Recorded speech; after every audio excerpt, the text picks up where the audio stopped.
नमस्कार, मी राहुल कुलकर्णी. काँग्रेसच्या माजी मंत्री आणि विद्यमान खासदार वर्षा गायकवाड यांच्या पूर्वीच्या म्हणजे धारावी विधानसभा मतदारसंघातून निवडून आलेल्या आणि आता विधिमंडळाचं सदस्यत्व ज्यांच्याकडे आहे अशा ज्योती एकनाथ गायकवाड यांनी महाराष्ट्र विधिमंडळामध्ये ऑनलाईन गेम संदर्भामध्ये काही महत्त्वाची आकडेवारी उपस्थित केली.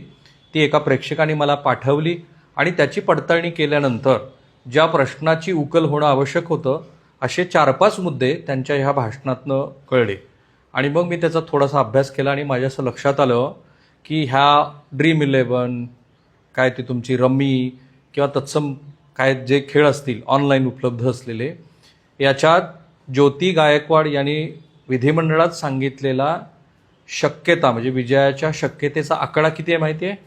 म्हणजे तुम्ही जर ऑनलाईन गेम खेळत असाल तर हा आकडा लक्षात ठेवा. 0.000006%. किती?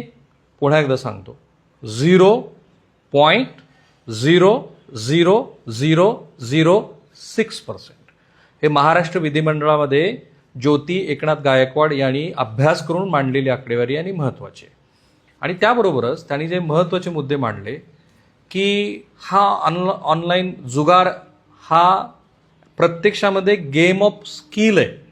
तो गेम ऑफ स्किल कसा आहे, तो जुगार का नाही आहे, आणि त्याच्यात मग सरकार हे एकाच युनिकॉर्न नावाच्या कंपनीकडनं 6,384 कोटी रुपये एवढं GSTचं संकलन करतं एका युनिकॉर्न नावाच्या कंपनीकडनं. आणि याची सगळ्याची गणिती मी आज तुम्हाला सांगणार आहे. म्हणून प्रत्येक पालकांनी हा व्हिडिओ आपल्या मुलाला दाखवा, कुटुंबातल्या प्रत्येक सदस्यांनी बसून पहा आणि लक्षात घ्या की तुमचं नशीब इतकं फळफळलेलं नाही आहे की ज्याच्यामध्ये 0.000006% एवढ्याच विजयाची शक्यता असलेल्यापैकी तुम्ही एक आहात. तर आता आधी समजून घेऊ की जे ज्योती गायकवाड यांनी सभागृहामध्ये सांगितलं की गेम ऑफ स्किल म्हणजे काय. गेम ऑफ स्किल म्हणजे काय, तर समजा ड्रीम11 सारखा खेळ आहे. याच्यामध्ये तुम्हाला काय करायचं आहे, खेळाडूची निवड करायची आहे, रणनीती आखायची आहे, सराव करायचा आहे आणि याच्यामध्ये लक हा फॅक्टर खूप कमी आहे असं ह्या कंपन्यांनी सरकारला सांगितलं आणि सरकारने ते मान्य केलं आणि म्हणून त्याला गेम ऑफ स्किल म्हटलेलं आहे, नॉट जुगार. आणि म्हणूनच या कंपन्यांना अशा पद्धतीचा व्यापार करण्याची संधी मिळाली आहे.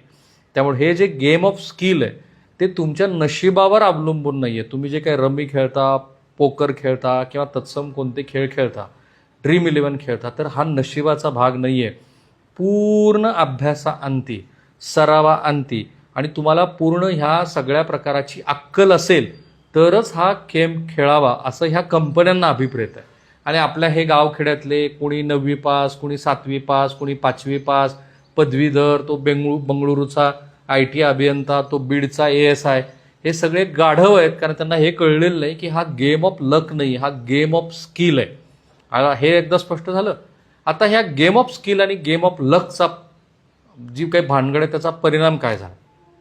सरकारने गावकुसामध्ये पारापारावर खेळणाऱ्या, आत्ताच मी बातमी व्हॉट्सअप ग्रुपवर बघितली की कुठल्या तरी गावात बसून जुगार खेळणाऱ्याच्या तिथल्या क्लबवरती धाडी टाकल्या 17-18 लाख रुपये त्यांनी जप्त केले. पुण्यात गेल्या 5-6 महिन्यापूर्वी नानापेठेत की कुठेतरी जुगाराच्या एका अड्ड्यावरती क्राईम ब्रँचच्या लोकांनी धाडी टाकल्या आणि वरून एकाने उडी मारली आणि त्याचा पाय मोडला. कारण जुगार खेळणं हे अनैतिकता आहेच, पण पोलिसाच्या दृष्टीनं ते गुन्हा आहे. पण इथे हा सगळा प्रकार हा गेम ऑफ स्किल झाल्यामुळं 2023 पासून सरकारने ह्या सगळ्या कंपन्यावरती, ह्या ज्या काय 5-10 कंपन्या असतील, अशा किती कंपन्या आहेत तेही मी तुम्हाला आकडेवारी सांगतो, थोड्या नाहीत. ह्या देशामध्ये ऑनलाईन खेळाचा चटका ह्या देशातल्या तरुणांना आणि सगळ्या प्रकारच्या वयोगटाला लावणाऱ्या 71 कंपन्या आहेत. 71. तर यापैकी एकाच युनिकॉर्न नावाच्या कंपनीची केस स्टडी ज्योती एकनाथ गायकवाड यांनी सभागृहामध्ये सांगितली, मी तुम्हाला सांगेन. तर या खेळाला 28% GST 1 ऑक्टोबर 2023 पासून लागू केला आहे सरकारने. परिणाम काय झाला, तर ह्या ज्या 71 कंपन्या आहेत यांनी थोड्या नव्हे 1,18,000 कोटी रुपयाचा कर थकवल्याच्या नोटिसा यांना बजावल्या आणि त्यातल्या गेम ऑफ क्राफ्टला 21,000 कोटी रुपये सरकारनं म्हटलं की आम्हाला द्या. आणि दुसरी जी Dream11 नावाची कंपनी आहे त्या कंपनीला 40,000 कोटी रुपये सरकारने मागितले, कारण तुम्ही तो कर बुडवलाय. 1,12,000 कोटी रुपयाचा कर ह्या 71 कंपन्यांनी बुडवला, म्हणून सरकारने नोटिसा बजावल्या आणि ह्यापैकी छदामही वसूल झालेला नाही, कारण ह्या सगळ्या कंपन्या ह्या सर्वोच्च न्यायालयामध्ये गेल्यात, प्रकरण पेंडिंग आहे. आता हे लक्षात आलं. मग ज्योती गायकवाड यांनी एका युनिकॉर्न नावाच्या कंपनीचं उदाहरण सभागृहामध्ये दिलं. त्यांनी सांगितलं की ह्या युनिकॉर्न कंपनीनं वार्षिक सरकारला 6,384 कोटी रुपये एवढा कर GST भरलाय. आता ह्याचं कॅल्क्युलेशन जर केलं तर ह्या कंपनीनं जर 28% ह्या हिशोबानं सरकारकडे एवढा कर भरला असेल तर या कंपनीची वार्षिक उलाढाल किती आहे माहिती आहे? 22,800 कोटी रुपये. मग पुन्हा मी जरा केंद्र सरकारची सगळी पडताळणी केली. माझ्या असं लक्षात आलं की जवळपास 15,000 ते 20,000 कोटी रुपये एवढा कर रुपी केंद्र सरकारला वार्षिक कर मिळतो या कंपन्याकडनं वार्षिक. आणि म्हणून त्याच्यामध्ये जर तुम्ही 1,12,000 कोटी रुपयाच्या, कारण हे एकाच कंपनीचं मी बोललोय, 1,12,000 कोटी रुपये जर सरकारला GSTतनं मिळत असतील तर त्याच्या पटीत तुम्ही विचार करा की सरकार अशा ह्या कंपन्याकडनं इतका पैसा घेत असेल तर ह्या कंपन्या किती कमवत असतील, उलाढाल करत असतील. तर युनिकॉर्नचंच उदाहरण मी बघितलं. 6,384 कोटी रुपये जर ह्या कंपनीनं कर भरला तर ह्या कंपनीची 22,800 कोटी रुपयाची वार्षिक उलाढाल आहे. आता सगळंच काय आलबेल आहे का? तर 3 जबाबदार राज्य ह्या देशात आहेत 29 पैकी आणि 9 केंद्रशासित प्रदेशापैकी. एक आहे तामिळनाडू, दुसरा आहे तेलंगणा आणि तिसरा आहे आंध्र प्रदेश. ह्या राज्यांनी 2020 पासून या ऑनलाईन गेमिंगला पायबंद घालण्यासाठी ह्या कायद्यामध्ये सुधारणा केल्या आणि त्याच्यामध्ये असं म्हटलं की हा ऑनलाईन जुगार आहे, आम्ही हा चालू देणार नाही. आणि म्हणून त्यांनी ऑनलाईन गेमिंग ॲक्ट अमेंडमेंट असा एक कायदा केला आणि तो 2022 पासून तो लागू झाला त्यांच्या राज्यात. त्यांनी त्यांच्या राज्यामध्ये ह्या ऑनलाईन गेमला बंदी घातली. दुर्दैव काय की ह्या कायद्याला तिथल्या हायकोर्टाने आणि नंतर सुप्रीम कोर्टामध्ये चॅलेंज झाले, म्हणून भारतीय राज्यघटनेच्या विरोधातलं मानलं गेलं. फ्रीडम ऑफ काय एक्सप्रेशन आणि तत्सम मुद्द्यात, कारण तुम्हाला ते ठरवायचं ना की तुम्ही कसं वागायचं ते.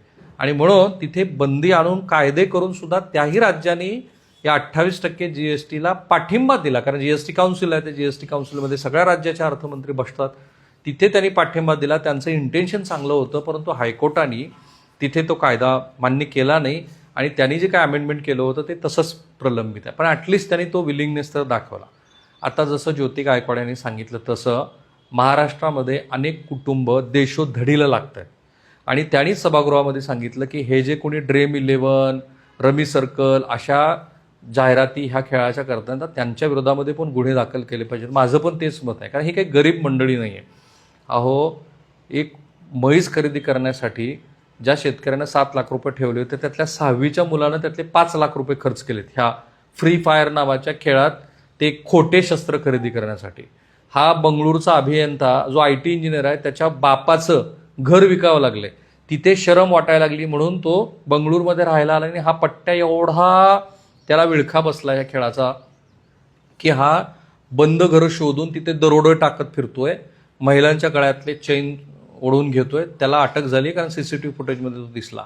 इकडे एक बीडचा ASI ह्या जंगली रमी आणि काय त्या खेळात इतका तो ॲडिक्टेड झाला की त्यानं स्वतःच्या नोकरीचाही विचार केला नाही, त्याची बायको पोरं असतील तर त्याचा विचार केला नाही आणि त्यानं SP ऑफिसमधल्या 70-75 बॅटऱ्या चोरल्या आणि आता दुचाकी चोरताना तो सापडला. हे इतके भयंकर परिणाम आहेत. आणि म्हणून राज्य सरकार असेल, केंद्र सरकार असेल, तिथेही जबाबदार मंडळी बसलेली आहे. असं नाही की तिथे काही लोकप्रतिनिधी बेजबाबदार आहेत. त्यांनी पुढाकार घ्यायला हवा आणि ह्या सगळ्या कंपन्यांना तात्काळ पायबंद लावायला हवा, अन्यथा लाखो कुटुंब ध्वस्त होतील. थांबूया आपण इथे. थँक्यू.